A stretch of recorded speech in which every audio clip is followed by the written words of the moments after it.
estados independientes y luego... Kuba sejak lama berseberangan dengan aliansi kuat yang dimotori oleh Amerika Serikat. Dalam konflik Israel-Hamas, bahkan presidennya Miguel Diaz-Canel menjadi pemimpin aksi penolakan agresi Israel ke Gaza.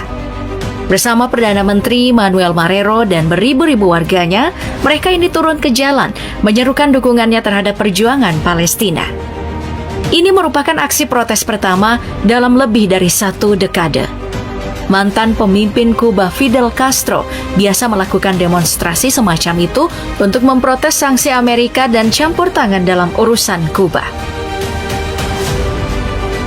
Yap, Kuba memang menjadi lawan abadi aliansi Amerika Serikat. Bahkan dalam konflik Rusia-Ukraina, Kuba berdiri di barisan Rusia. Pilihan menjadi lawan Amerika Serikat bukan sembarangan, karena Kuba punya pengalaman dalam medan perang besar. Ada yang disebut krisis misil Kuba, peristiwa di masa Perang Dingin di mana Amerika meletakkan rudalnya di Eropa dan Uni Soviet membalasnya dengan mengirimkan rudal-rudal mematikannya di Kuba perbatasan Amerika. Pernah ditakuti di medan perang, beginilah kekuatan militer Kuba.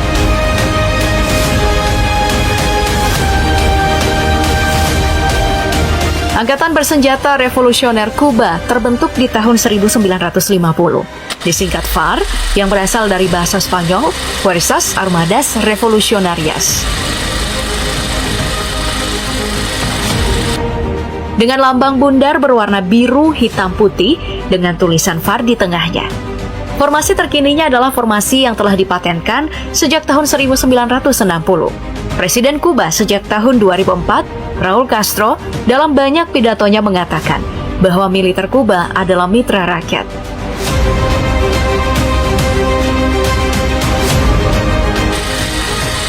Dalam sejarahnya, militer Kuba memang dibentuk oleh kaum revolusionernya selama perang 10 tahun.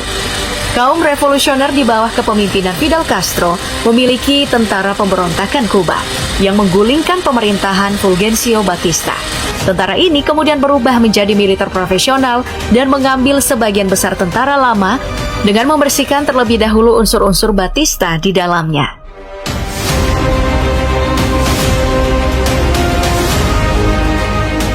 Sebelumnya, Kuba terlibat di pertempuran Karibia selama Perang Dunia Kedua bersama blok sekutu yang didukung oleh Amerika.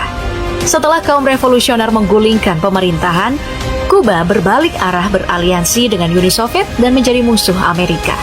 Ketegangan pun memuncak tatkala Amerika menyerang Teluk Babi, Kuba di tahun 1960-an. Uni Soviet pun merespon dengan cepat, menyatakan kepada John F. Kennedy bahwa setiap serangan berikutnya ke Kuba adalah pernyataan perang.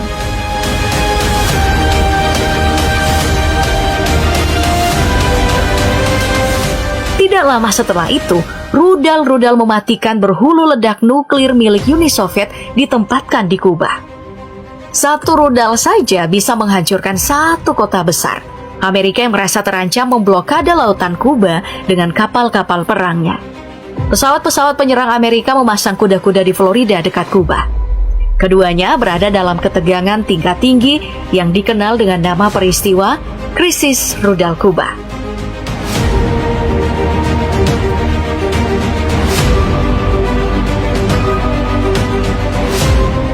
Tahun 1962, Khrushchev menyatakan akan menarik semua rudalnya jika Amerika Serikat tidak lagi menyerang Kuba.